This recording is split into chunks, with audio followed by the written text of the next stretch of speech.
Muy buenas noches a todos, a todas, ¿cómo están? Estamos entonces en la cuarta sesión del grupo de estudios de sabiduría Inca. Así que lo que vamos a hacer ahora es preguntarles cómo están, cómo han estado, qué tal han estado sus días. Si no pueden hablar, pueden prender su audio, de repente un saludito por el chat. O Carmencita la acabo de ver hace media hora. Ha pasado el tiempo tan rápido. Sí. Y me conseguí el libro, Carmen.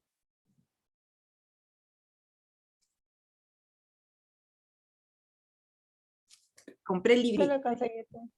Es de las ¿Dónde lo anatomías conseguiste? heridas. Ah, ¿Dónde lo conseguiste? en Crisol. Ah, te fuiste ahí, cruzaste. Sí, Chévere. sí. Ah, chévere. Ahí te Ya estaba me esperando. sí, me estaba esperando, sí es cierto. Ajá, ahí te estaba Solo hay dos esperando. libros, este y otro que está ahí.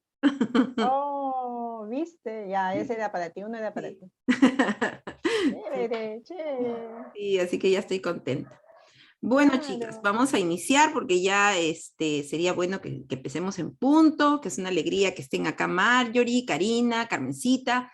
Así que vamos a empezar con esta parte que nos hemos quedado para la semana pasada, que nos quedamos en la llegada del Pachacuti. Bien, voy a empezar yo y continúa Carmencita.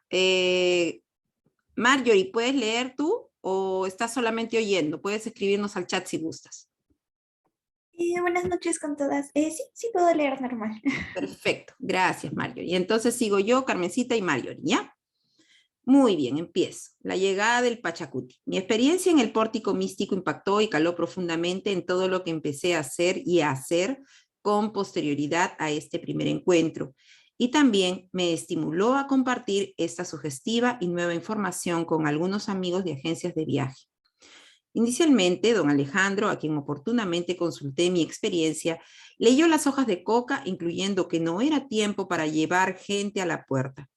Seguí el consejo de su lectura y solo de manera ocasional llevé a mis amigos íntimos al sitio. Varios años más tarde, Alejandro me avisó que el tiempo de invitar a otras personas había llegado. Ya podía experimentar en la puerta. En 1992 empecé a llevar viajeros coincidentemente y según la tradición incaica, el año 1992 marca el principio de la transición al Pachacuti, al principio del nuevo ciclo de 1000 años del cosmos. Como se sabe, los hijos del sol creemos que estamos al inicio del nuevo amanecer de 500 años de día y de luz, después de padecer 500 años del reinado de la noche, de la oscuridad, desde el ocaso del último ciclo de luz empezó y coincidió con el arribo de los españoles a las Américas. 500 años después, durante el año 1992, el 11 de noviembre, 11-11-92, se realizaron muchas ceremonias alrededor del mundo con el objetivo de aumentar la expansión de la conciencia ambiental. El ECO 92 fue celebrado en Brasil por jefes de Estado y por representantes, ¿sigue Carmencita?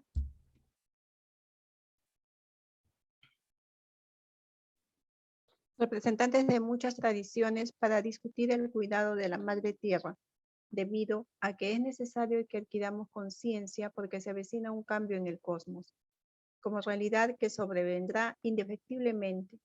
Muchos años antes, los incas que supieron y vivieron del ocaso de la luz, presintieron que advendría un nuevo amanecer, que hoy cíclicamente empieza a tangibilizarse, y ya estamos ante él.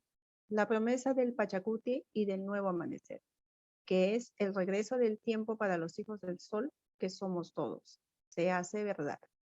Por eso hay que reconocer y hacer nuestros los conceptos que modelan y definen a los hijos del sol, en un tiempo de despertar y recordar quiénes somos realmente y hacerlo con una nueva visión de la realidad. Es tiempo para que cambiemos de paradigma. Es tiempo oportuno para generar una gran expansión de la conciencia. Es tiempo para toda la humanidad y para los hijos del sol de abrir nuestros corazones y vivir en alegría y abundancia. Es el tiempo para los hijos del sol de vivir en equilibrio, en armonía y en Aini, que es vivir con respeto y reciprocidad con toda la naturaleza. Es tiempo del nuevo ciclo. Es tiempo del Pachacuti, cuando por primera vez invité a personas. ¿Subes? Ok, gracias. a personas, viajeros y amigos. A la puerta no supe qué nombre darle. Era curioso. Pregunté a muchas personas locales acerca de los nombres preexistentes. Descubrí que un nombre tradicional y antiguo para el pórtico era el de Wilka Uta, que significa la casa de la divinidad, la casa del sol. Otro nombre era Altarani, que significa el lugar con altar. También es conocido como la Puerta del Sol, según lo reseña en la monografía de Chucuito su autor Alberto Cuenta Zavala. El nombre que los españoles utilizaron para persuadir a las personas a que no visitasen el lugar fue el de Puerta de Diablo. Cuando conversé con un periodista de Europa que me entrevistó acerca de la historia de la puerta y publicó la entrevista con el título El redescubrimiento de la puerta misteriosa de Aramumuro, no sospeché que el nombre de Aramumuro iba a pegar. Es más, nunca le dije al periodista que esa era la puerta de Aramumuro. Expliqué que en mi experiencia cuando descubrí la intensidad de los mensajes que fluían de las piedras, vi a Aramumuro cruzarla, pero sé que en el lenguaje periodístico muchas veces el impacto llamativo pesa más que el relato fiel de los hechos. Después de ese artículo se publicó y divulgó. Advertí que otras revistas, periódicos y libros la llamaban Puerta de Aramumuro. Ahora, aún las personas locales han optado este nombre para referirse a ella. Muy bien. Marjorie, continuamos contigo, por favor. Gracias, Carmencita. Al reflexionar sobre los momentos que viví cuando por primera vez, me paré en la puerta de Aramamuru, siento que esa experiencia funcionó como un puente expansivo para mí y me proyectó hacia otras dimensiones y otras realidades. Y a partir de ahí supe que cada vez más que convertía en una persona puente, en un chacaruna, Sí, chacaruna. que en quechua es aquel que ayuda a otros a cruzar de un lado a otro del río, de un estado de conciencia a otros estados de conciencia. El chacaruna también puede formar y crear un puente de la mente hacia el corazón, del presente al pasado o al futuro. Un chacaruna siempre explora esta realidad para conectarse con la belleza y la perfección de la creación. Los chacarunas viajan calladamente por su sendero y en la comunidad, en donde fuere, no llaman la atención sobre sí mismos, pero ofrecen sus servicios de diferentes maneras. Celebran ceremonias e imparten enseñanzas especiales que ayudan a las personas a conectarse con el mundo del espíritu. El mundo del espíritu. Y con su propio ser espiritual, muchas veces fraccionado, golpeado o estresado. En el nivel más profundo, un chacaruna es aquel que camina entre varios mundos e inclusive adviene al mundo superior y circula por este mundo mediano con solvencia e igualmente transita por el mundo de más abajo. Muchas de las personas en este camino se llaman a sí mismos chamanes, pero que no es palabra oriunda de los Andes. De hecho, no pertenezco ni deseo ser un chamán en el sentido que tendría y dispondría de poderes especiales o mágicos y podría transformar situaciones y conjurarlas. Todos tienen poder para conectar con lo divino. Acepto que he sido dotado de talento y facultad para ayudar a otros a descubrir su auténtico ser espiritual. Y eso es un ser chacaruna, que es aquel que habilita el contacto espiritual de una persona con el ser espiritual que esa misma persona posee, pero que permanece oculto. Ser chacaruna es ser puente de uno hacia mismo, en el trance de la autenticidad y la revelación. El chacaruna posibilita que otros descubran la belleza y serenidad de su propio mundo interior, en contacto con la divinidad. Chamán es otra cosa. Cuando se escoge la senda del espíritu, el cosmos gradualmente despliega ciertos obsequios que activan las habilidades del chacaruna para trabajar con muchas manifestaciones diferentes. No sucede en un momento ni en ningún tiempo particular. Uno crea con el conocimiento y comienza, poco a poco, a reconocer sus dones particulares y así, paulatinamente, sus servicios son aceptados y reconocidos. Gracias, Marjorie. Reconocidos por las personas. No me embarqué en un sendero espiritual, ni siquiera lo hice después de que misteriosamente recibiera un cristal especial, pero sí llegué a ser más consciente de lo que me sucedía y que estaba rumbo a caminar por el sendero del Chacaruna. Eso lo percibía cuando me encontraba en situaciones y momentos especiales como en la antesala de reabrir de nuevo y de manera realmente alcanzable la puerta y descubrir sus mensajes y entenderlos. Lo maravilloso de ser un chacaruna es que el sendero de la persona y su expresión espiritual se vuelven únicos. La experiencia de la puerta influyó mucho en mi forma de vida. Don Alejandro tenía razón al decir que para mí sería de suma importancia y significación encontrar el lugar que mi sueño quería mostrarme y que debía lograrlo en este presente. Lo que experimenté en mi mente y corazón al descubrir, digamos, de nuevo la puerta de Aramumuru fue, y es todavía muy especial, cambió mi vida. No había sido mi intención ni deseo recorrer y estar en este camino. Sin embargo, por mucho que traté de evitar estudiar y profundizar en el conocimiento del cosmos, de alguna manera regresaba al mismo sendero. No quería, pero volvía. Quizá mi madre, que es curandera aymara, influyó sutilmente en mi inclinación. Ella observaba con amoroso y sabio corazón y de manera silenciosa mi búsqueda y mis retracciones. Nunca trató de dirigirme al sendero, pero su presencia estaba allí silenciosa, no diciendo nada, pero diciéndolo todo. Digo, entonces, que lo que al inicio evité y luego abracé, me volvió consubstancial en mí y fue parte de mi búsqueda y encuentro espiritual. Así que hasta acá nada más lo han escaneado, así que vamos a continuar. Yo voy a seguir leyendo. Les quiero mostrar una imagen muy bonita. Es la imagen de Jorge Luis con su mamá. Es el joven con su mamita, ¿no? Actualmente Jorge Luis pues está mayor que la foto, ¿no? Acá sale joven todavía. Está con su mamita que ya trascendió. Mi madre Margarita es oriunda de una comunidad pequeña de gente aymara en las alturas cercanas del Gran Titicaca. Aunque los documentos de esa región no registran formalmente su nacimiento, es una persona callada pero activa, que a temprana edad se mudó de su comunidad original para trabajar en otras aldeas de las tierras altas del norte de Puno, casi sobre 3.890 metros de altitud. De acuerdo a las costumbres imperantes, mi madre muy joven contrajo matrimonio con un profesor de escuela de nombre Carlos Delgado, mi padre, que vino del otro lado del lago Titicaca, cerca de la frontera norte de Puno con Bolivia. Mi madre raramente habla del tiempo en que empezó a realizar curaciones a los niños. La abuela de mi madre, Paula Paquita, comenzó a enseñarme cómo curar a los niños, y mi abuelo materno, don Justo, y su hermano Mariano, eran respetados yatiris, conocidos por las ceremonias especiales con incienso que concebían para que el rito de bendecir las casas y efectuar la limpieza de energías pesadas y negativas tuviera un aire de religiosidad. Mi madre trabajaba con los niños de familias y amigos cercanos. Aunque ella no quería hacerse conocida como curandera, muchos vecinos buscaban su ayuda para sanar a sus niños. El abuelo, don Justo, criaba llamas y alpacas en las tierras altas.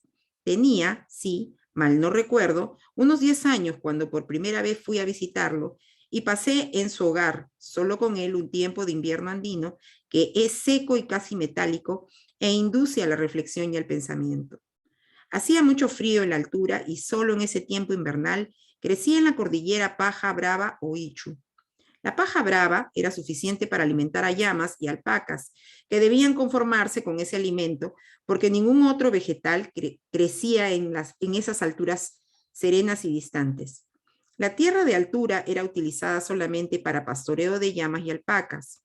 Uno de mis recuerdos más claros se remonta a una tarde cuando mi abuelo me ordenó arrear las alpacas del lugar donde apacentaba rumbo a casa.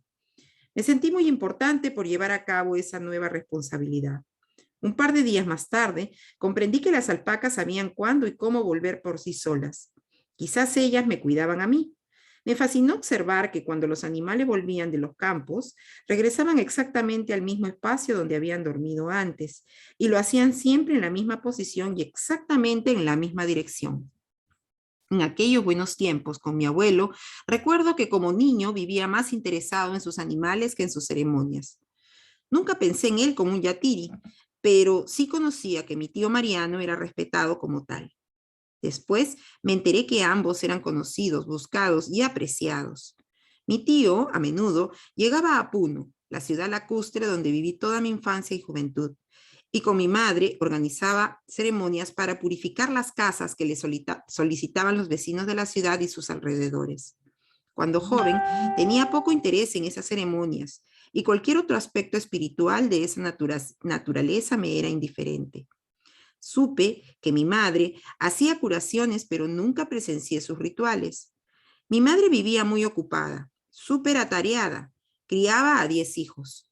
Todos los domingos la acompañaba a las comunidades y a los mercados al aire libre, llamados en quechua como en aymara, catos, para vender productos, especialmente maíz y fruta. Nosotros comprábamos primero esos productos en la ciudad de Puno y los llevábamos a las tierras altas para venderlos con una ganancia pequeña. Después de estar en esos lugares y antes de partir para emprender nuestro viaje de retorno, tomábamos arena del río y la poníamos en bolsas para llevárnoslas, porque construíamos una casa y aprovechábamos la oportunidad de llevar arena después de vender nuestros bienes. Nunca regresábamos a Puno con las manos vacías.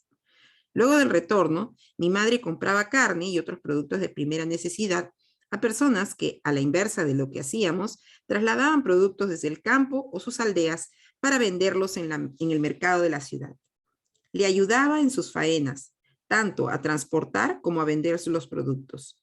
Me encantaba ir al mercado porque hervía de gente en movimiento y porque era escenario vivo de representaciones humanas y situaciones de costumbres muy peculiares. Todas las personas realizaban sus faenas económicas, vestidas coloridamente con los estilos de confección propios de los lugares donde provenían, matizando sus confecciones con paños y telas estampadas con colores de su elección. En Puno se reconoce a los hombres y mujeres de cada comunidad, además del distintivo que colocan en sus sombreros tejidos, por la peculiaridad de sus faldas o polleras, de sus chalecos o jubones y de sus chullos y monteras. Veíamos generalmente a muchos de nuestros parientes en el mercado y nos poníamos al día con las noticias de la familia. Sabíamos de incidencias y de proyectos, de penas y esperanzas.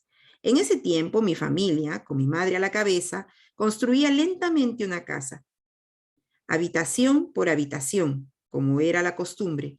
Construíamos solo en la medida que éramos capaces de comprar o de reunir los materiales necesarios. La familia entera, por años, vivió en un solo cuarto, por la dificultad de ampliar los ambientes, por la dificultad de ampliar los ambientes o agregar por lo menos un segundo cuarto. Aunque las condiciones de comodidad no eran las mejores, éramos felices y encontramos que esa situación no nos mortificaba y podía ser llevada porque la sentíamos como una realidad de lo más natural. Chola. Mi madre siempre usó la falda andina llamada pollera, que fue desde tiempos pasados la imposición hispana como vestimenta obligatoria de las mujeres nativas. Luego que fue conjurada la revolución de Túpac Amaru en el siglo XVII y sus secuelas extendidas al Alto Perú con Túpac Katari, el rebelde e indómito líder aymara, la rebelión de los Túpac fracasó y pese a que fue el primer grito libertario de las Américas, dejó secuelas y causó grandes estragos, porque al ser una rebelión de alto contenido étnico y reivindicativo, que se desbordó por las insatisfacciones acumuladas tras años de 1001 injusticias, generó represión y violencia punitiva en los dominadores hackeados. Para borrar de la memoria de la gente andina recuerdos de su pasado esplendor, la metrópoli hispana prohibió a las personas de las tierras altas, donde en particular se enseñoreó la rebelión tupac amarista, llevaran su ropa nativa. El objetivo era que las mujeres, como los hombres, olvidaran sus vestimentas y vistieran a la usanza peninsular. Vestirse a la usanza nativa se consideró como manifestación de rebeldía contra la colonia y su aparato cultural y religioso. Desde ese entonces, los andinos usan ropa con influencia europea y lo hacen por más de 2 siglos. De allí la actual singularidad y hasta rareza en el vestir de las mujeres y hombres altoandinos. A las personas que aún las siguen usando las llaman cholas, si son mujeres, y cholos, si son hombres. Como la pollera es pesada, debajo de ella usan 3 o 4 enaguas para amortiguar el peso y conservar calor. Para cubrirse hombros y espalda, utilizan un mantón o chal nativo. En la cabeza lucen un gracioso y atractivo sombrero en forma de domo o seta que recuerda y reproduce a manera de reminiscencia cortesana el sombrero bombín inglés que los ingenieros británicos trajeron cuando vinieron al Perú para cimentar la vía férrea desde 1875, que construía en el sur del Perú el ciudadano norteamericano Enrique Meigs. Los caballeros ingleses, para diferenciarse y evidenciar su distinción, se trajeaban con sombreros de ese estilo. A las damas andinas les gustó esa coquetería europea que más consideraban femenina que masculina, y desde esos días la expropiaron, convirtiendo el distinguido y aún presumido bombín inglés en alegre y festivo sombrerito femenino andino. Hoy en día, a la alta meseta de los Andes, que es el Collasuyo Inca, es una coqueta prenda supernumeraria del inconfundible patrimonio de la vestimenta de la mujer andina, en caso de incruenta e inocua expropiación cultural. La curación de los bebés. Las personas necesitadas de apoyo y sanación buscaban a mi madre en casa y la llevaban a las suyas confiando en ella, llevando consuelo y arte curativo. Dejar armonía espiritual y salud a sus bebés enfermos. Como los bebés no podían decirle a nadie qué era lo que les molestaba, ni cuál era la naturaleza de su penar o sufrir, mi madre reunía algunas de sus ropas y las llevaba consigo y andaba por horas en los cerros y las laderas repitiendo en voz alta el nombre del bebé.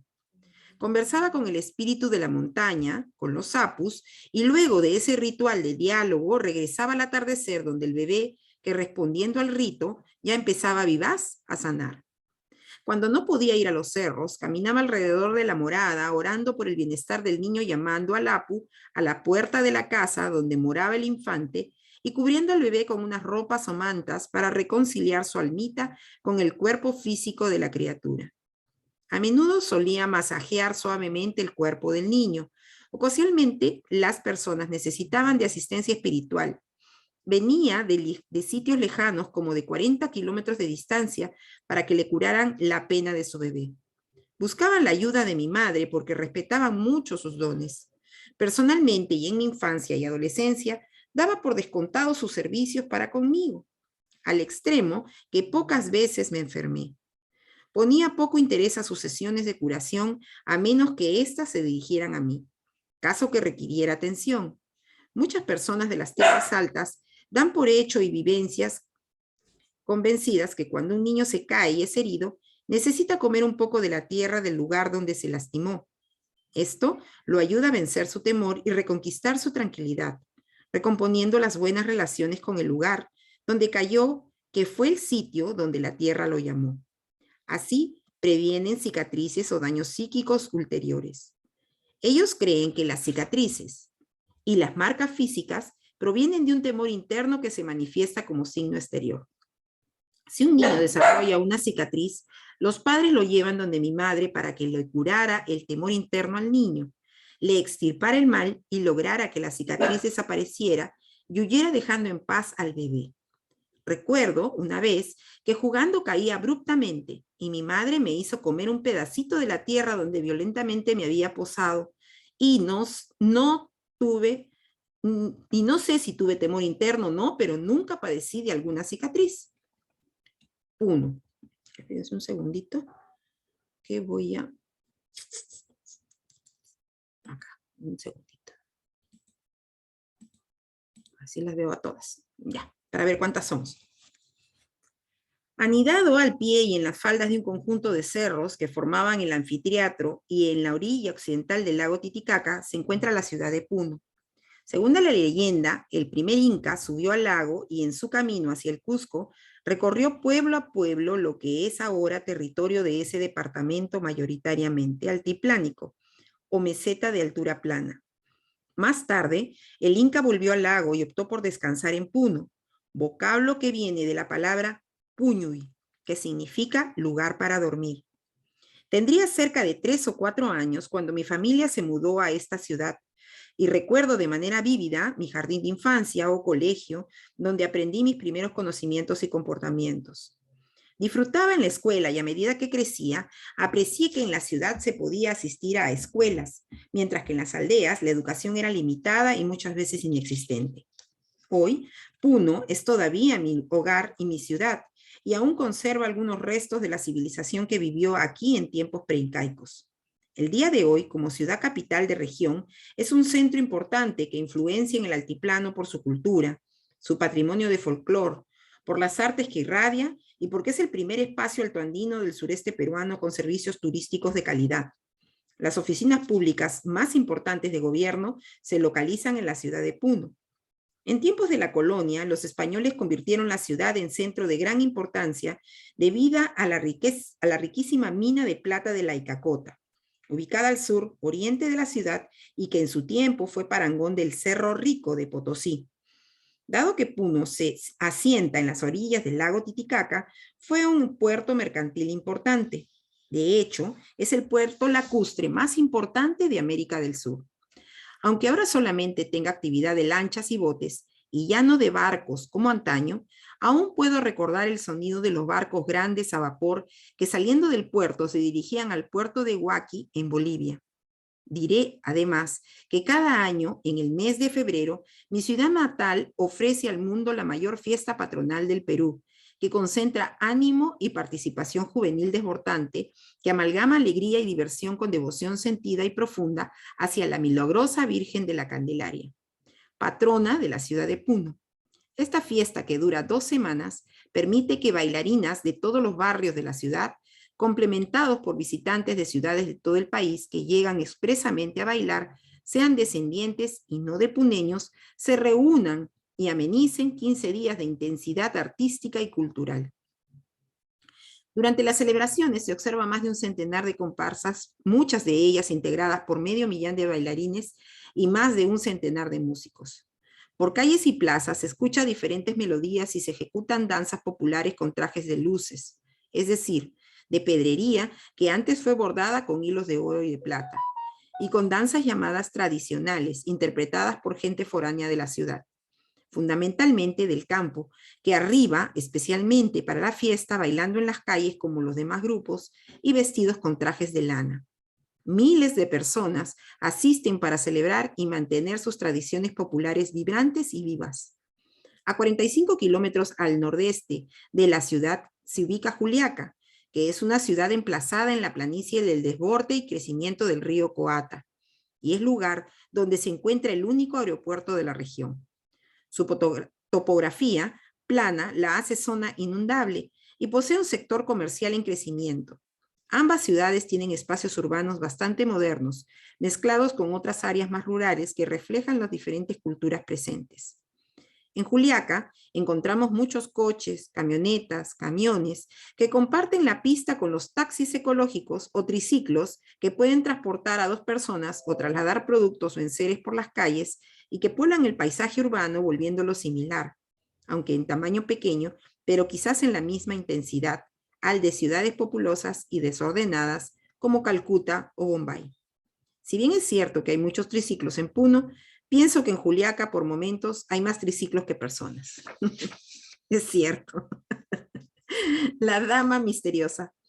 Como todo niño que crece en una ciudad plena de música y danzas, gocé del folclore de mi ciudad.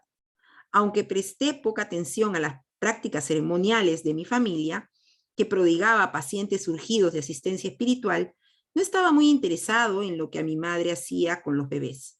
A la edad de 10 u 11 años, me motivaba más ir a la escuela y juntar algún dinero para ayudar en casa. Cuando tenía 11 años, sucedió un incidente que llegó a ser muy importante en mi vida. Solía llevar a las personas de la estación de autobuses y trenes ubicados en la avenida La Torre hacia los hoteles, ayudándoles a transportar sus maletas y paquetes. Debido a los tiempos difíciles y a nuestras necesidades, me impulsé la obligación de conseguir algún dinero para ayudar a nuestra familia. Un día, una dama llegó de Arequipa, la ciudad más populosa del sur del país y vecina a Puno, entre los Andes y la costa. Arribó por la tarde a la estación de trenes y me pidió que la llevara a su hotel, que quedaba a solo 2 cuadras. Se traslucía alegría y felicidad por realizar mi primer trabajo. Sí puedo hacerlo, le dije, y me pidió que la esperara mientras se registraba en el hotel. Al culminar de registrarse, solicitó que lo orientara y llevara a un restaurante. Cumplí y la llevé a uno muy conocido. Cuando llegamos, me invitó a que la acompañara y que entrara con ella a comer. No quise entrar, pero insistió. Aquella fue la primera vez que ingresé a un restaurante. Me sentí inseguro y muy tímido. En realidad el lugar me asustaba, así que le dije, disculpe, creo que mejor me voy. Pero ella me respondió, no, quédate. Nos sentamos. Pidió cena para 2 y de improviso empezó a suspirar y llorar. Pensé, algo pasa aquí, mejor me voy. Trataba de moverme y ver cómo podía escapar de alguna manera, pero me tomó de la mano diciéndome, no te preocupes, solo estoy hablando con Dios. Allí sí que la cosa me preocupó en serio y me asustó tremendamente. Esto no tiene sentido y me debo ir a mi casa, me dije. Pensé para mis adentros y luego se lo dije. Bueno, pues, vamos a tu casa, replicó. No, de ninguna manera, eso es imposible, le supliqué. De pronto, el camarero nos alcanzó la comida y comimos.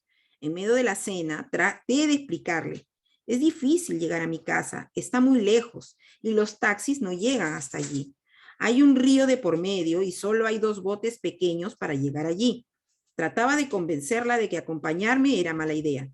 Pensé que mi familia quedaría trastornada al recibir una señora extraña y además rara. Mis padres tenían solo un cuarto terminado y el otro hacía años que estaba en proceso de construcción. Los bancos no otorgaban créditos como ahora y en esos años teníamos que construir solo con el efectivo que la familia podía ahorrar. Así que le insistí que no fuéramos, pero se mantuvo en sus 13, porfió hasta que finalmente accedí. Terminada la cena, enrumbamos hacia mi casa. Era posible tomar taxi, pero pensé que si caminábamos se cansaría y desistiría de continuar, y además no descubriría mi invento de los botes. La dama ni siquiera demoró el paso. Para sorpresa y consternación mía, se quitó los zapatos y cruzó el riacho estrecho y menguante. Ceremonia inesperada. Llegamos a mi hogar y estaba sin saber qué hacer y preocupado por el dilema que padecía.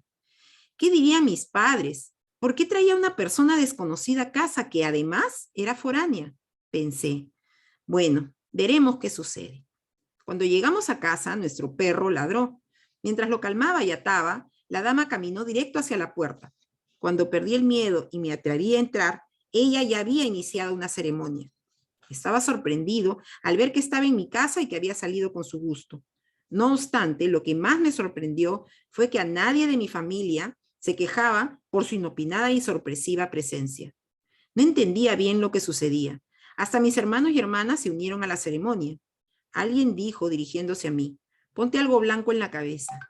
Lo interesante fue que cuando terminó la ceremonia le entregó algo de dinero a mi madre. Era mucho dinero en aquel momento y lo necesitábamos. Sin embargo, mi madre nunca lo gastó hasta mucho tiempo después, cuando ese dinero perdió casi todo su valor a causa de la inflación y cuando el Perú cambió de moneda. En vez de gastar el obsequio de la dama, lo utilizó como talismán, como amuleto. Mi madre guardaba el dinero en una bolsa tejida en forma de botella de vino. La bolsa era muy colorida y tenía un bolsillo al costado para guardar unas menestras especiales, rojas y negras llamadas guairuros, así como una apertura estrecha por encima. En vez de utilizar esta cantidad considerable de dinero, siguió trabajando para alimentar a la familia. El día se tornó más interesante cuando la mujer me pidió que la llevara de regreso a la estación del ferrocarril y le comprara un boleto para retornar a Arequipa ese mismo día. Había llegado de Arequipa apenas hacía unas horas e iba a regresar casi inmediatamente. Pensé, qué mujer para rara. No utilizó el cuarto del hotel por el que pagó. Tampoco se interesó por visitar las islas en el lago, que son los lugares típicos de todos los que deseaban visitar. Nada. Le pregunté, ¿y por qué se va usted? Porque terminé mi trabajo, me respondió. ¿Qué clase de trabajo hace? Le dije. Llegó a Puno, comió, visitó mi casa para luego irse. Eso no es un trabajo. ¿Qué está haciendo usted? Le pregunté. Pero la dama simplemente se fue. Averigüé posteriormente que ella le dijo a mi mamá que yo era un ser muy especial para Dios. Mi madre lloró y todo resultaba demasiado raro para mí. Traté de olvidarme de esta dama y volver a mi rutina diaria. Sin embargo, todavía en muchas ocasiones pienso en ella, especialmente cuando iba a la estación para conseguir algún trabajo y asistir a los pasajeros. La herencia pre-inca a la inca. Al crecer en la ciudad de Puno e ir al mercado con mi madre, aprendí aymara y quechua, así como castellano. Mi madre habla más de 3 idiomas y además espera que yo hiciera lo mismo. Saber 3 idiomas me fue útil para los trabajos que desde temprana edad realicé. Más tarde, como guía de turismo, aprendí otros idiomas, incluyendo el inglés. Desde la perspectiva de la etnolingüística, podemos decir que el idioma aymara es pre-inca y el quechua también, pero que fue más extendido y conocido por el imperio incaico. Sin embargo, ambos idiomas se hablaron durante el tiempo de los incas, en razón que cada comunidad en el mundo incaico era única. Las costumbres y creencias eran parecidas, pero tenían matices que las diferenciaban. Establezcamos diferencias. Por lo general, en lo somático, la fisionomía de la gente aymara muestra rostros cuadrados y angulosos y de constitución física robusta. También es bastante cuadrada. Por su parte, la gente quechua tiene más bien un rostro fino, alargado. Su estructura es apenas un poco menos elevada y delgada que la de los aymaras. Esto en aspectos macros más visibles, externos y frecuentes. En otro aspecto, por ejemplo, en el de la creatividad, los textiles aymaras difieren de los quechuas, en que aquellos son elaborados utilizando los dos lados del paño o de la obra trabajada y presentan un diseño diferente, mientras que los textiles quechuas solo exhiben diseños en un solo lado de la tela. Ejemplos de ambos trabajos textiles se exhiben en el Instituto Smithsoniano de Washington, D.C. Musicalmente, las melodías aymaras son trascendentes, intensas, de gran calado filosófico, y las quechuas son más festivas y coloridas. Obviamente que estas características se refieren a aspectos generales y muy esquemáticos. Diré que el significado etimológico de la palabra aymara proviene de los vocablos hayamara, que quiere decir de los viejos tiempos. Así, el idioma de las personas de los viejos tiempos o de las primeras edades es el jaque aru, que significa el idioma de las personas. La palabra quechua, en realidad, el nombre de una región de los Andes meridionales ubicada entre los 2.400 y 3.000 metros de altura sobre el nivel del mar. El nombre verdadero de este idioma es Runasimi, que también significa idioma de personas. El término idioma de las personas indica que en el mundo andino hay otros idiomas, como el idioma de las plantas, el idioma de los animales, el idioma de los espíritus, el idioma de los cerros. Las personas que en el Ande se diferencian más por el idioma que por las costumbres, que en muchos aspectos son similares. Aunque los aymaras no pueden hablar el idioma de los quechuas y viceversa, comercian entre ellos y se entienden sin dificultad y practican el trueque en el mercado. Estos dos grupos étnicos de recónditas raíces terrígenas conforman la población más significativa de los Andes. Los conquistadores hispanos dividieron al Perú en 3 regiones: costa, sierra y selva. Hoy en día el Perú, según unos geógrafos, cuenta con 8 regiones geográficas, según otros con 11, y sin que se distinga las ecorregiones, se singulariza la cultura y la idiosincrasia tan diversificada, multiétnica, plurilingüe y polícroma del Perú andino y selvático. Vamos a ver cómo vamos. Todavía falta para concluir el capítulo, así que lo vamos a dejar acá. Es la página 37. 13. Muy bien. Vamos a dejar la lectura aquí con la intención de que si es que tienen algunas preguntas, algún deseo de comentar algo, lo puedan hacer. Si es que les pareció algo curioso, quisieran hacer un comentario, sería muy interesante que lo podamos hacer ahora.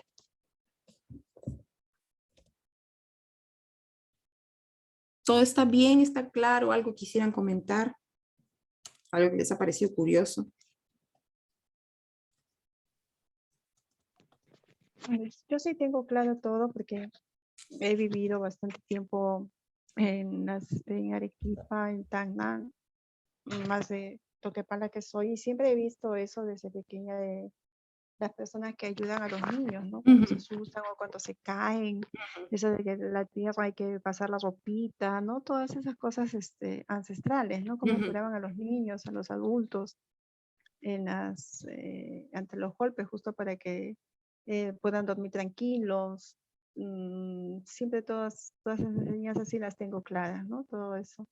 sí, Conozco también ahí lo que menciona de Juliaca, también conozco bastante, ¿no?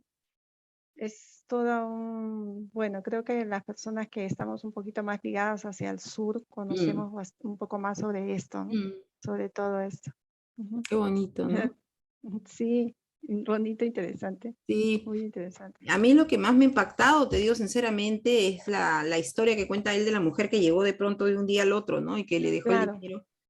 ajá, Y como claro, que, eso sí, porque es como, es algo que no se lo esperaba, ¿no? Y mm, ella estaba como, bueno, como que era el momento o enviada, ¿no? Para que dé a conocer todo eso. sí, y como que lo predestinó, ¿no?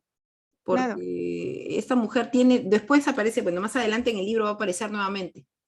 Y es bien Ujú. interesante ver cómo de pronto de la nada llegó y le dejó ese mensaje a su mamá y luego se fue, ¿no?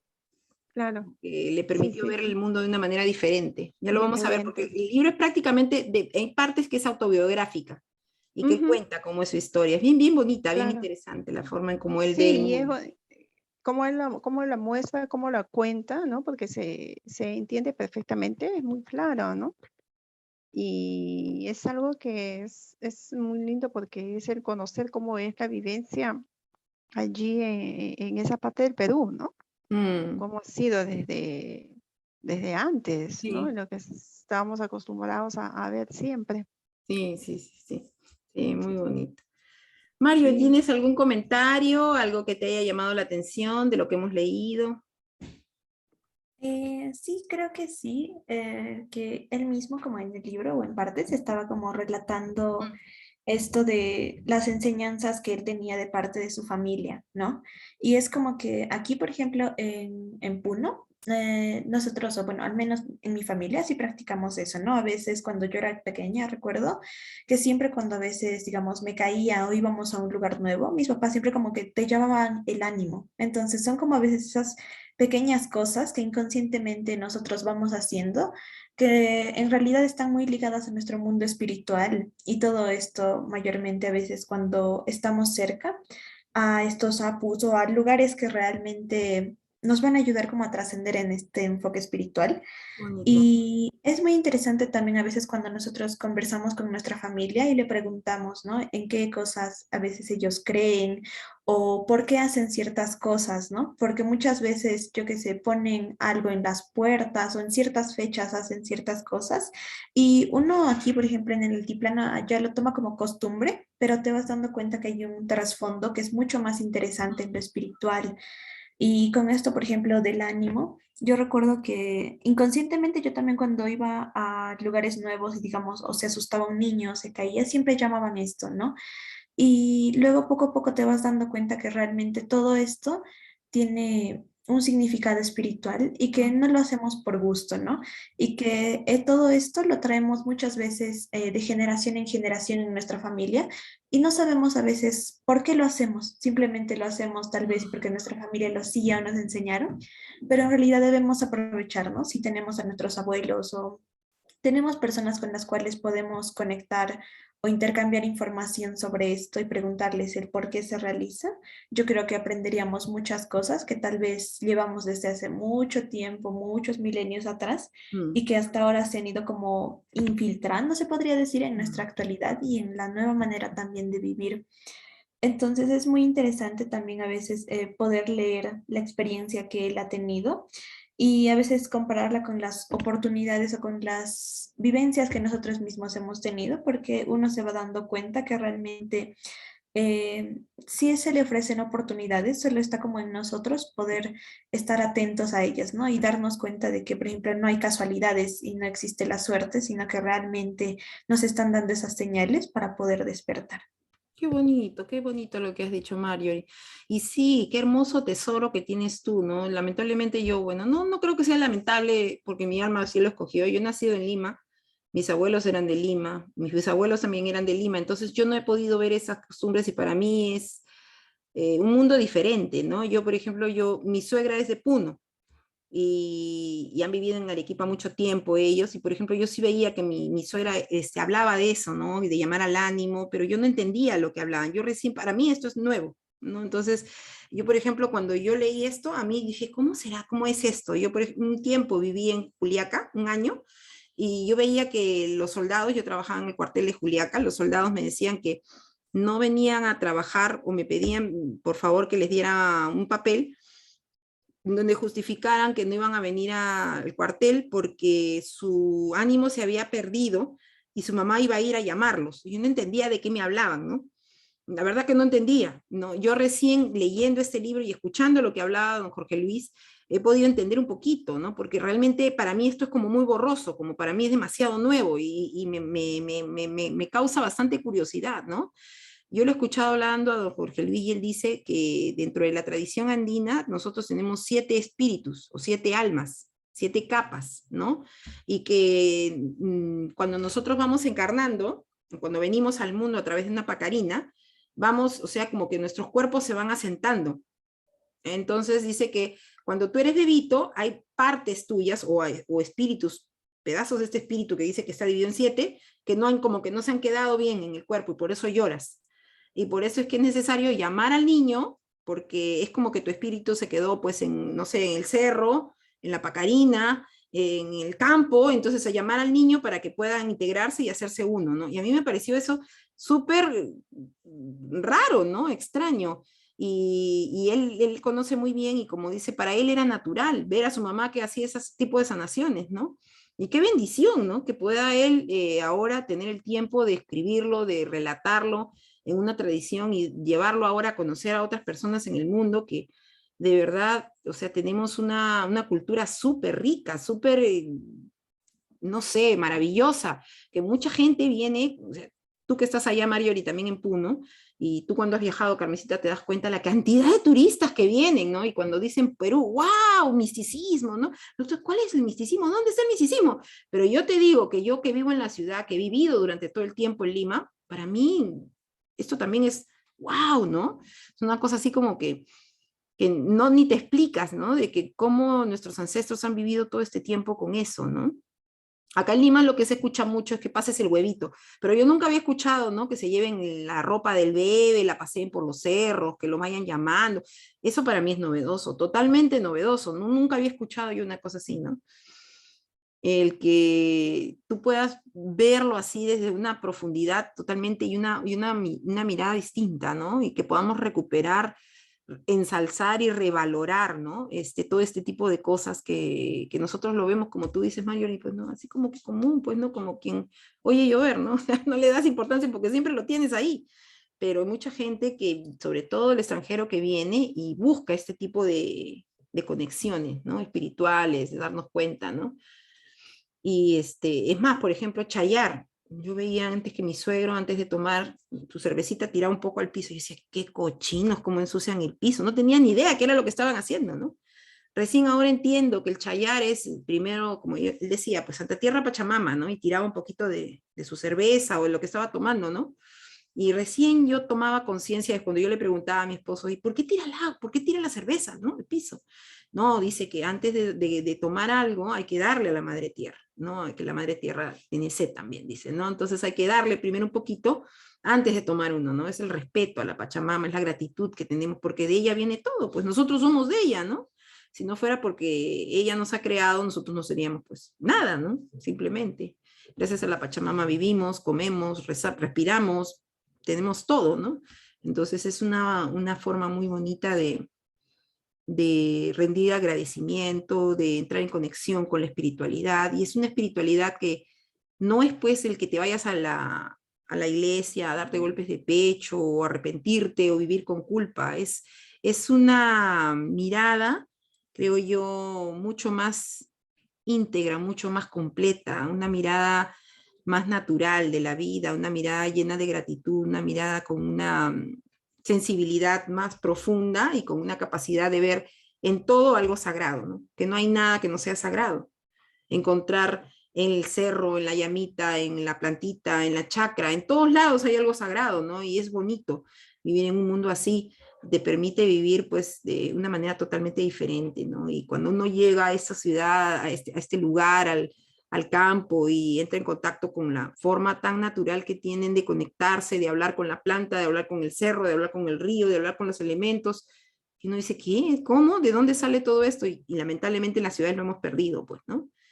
Y tener la capacidad de revalorarlo, de mirarlo, de disfrutarlo, es un privilegio, ¿no? Estamos tan cerca y a la vez tan lejos de nuestros ancestros, ¿no? Y poder mirarlo así es, de verdad que para mí, desde mi perspectiva, una alegría inmensa, ¿no? Y poder recuperar todo esto es un privilegio. ¿Mm?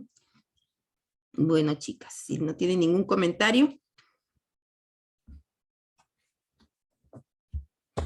vamos a dejarlo aquí. Entonces nos estamos quedando en la página 37. Este libro es muy, muy bonito. De verdad que el tener las fotos acá de primera mano, el tener el libro en la mano es muy, muy, muy interesante. Vamos a seguir leyendo este libro, vamos a permitirnos terminar el libro y seguir comentando, seguir viéndolo. Y bueno, las preguntas que salgan, las ideas que salgan van a ser bien, bien recibidas. Y entonces nos estamos viendo el próximo lunes. Este video también se ha grabado, lo voy a subir en el grupo por si alguien quiere leer, lo quiere escuchar, lo quiere revisar. Y ojalá que la próxima semana seamos un poquito más para que así podamos tener también mayor interacción. Claro, gracias, Miquita linda. A Gracias ti, por todo. a ti, mi Carmencita Por todo, hermosa. por lo que se brinda. Gracias. Cuídate mucho, un besito. También besotes. Nos vemos, chicas. Ya, chao, Cuídense. Hasta Marjorie. la próxima semana. Hasta la Chao. siguiente. Chao, Ya, Marjorie. preciosa. Chao. Adiós, gracias. Chao, chao.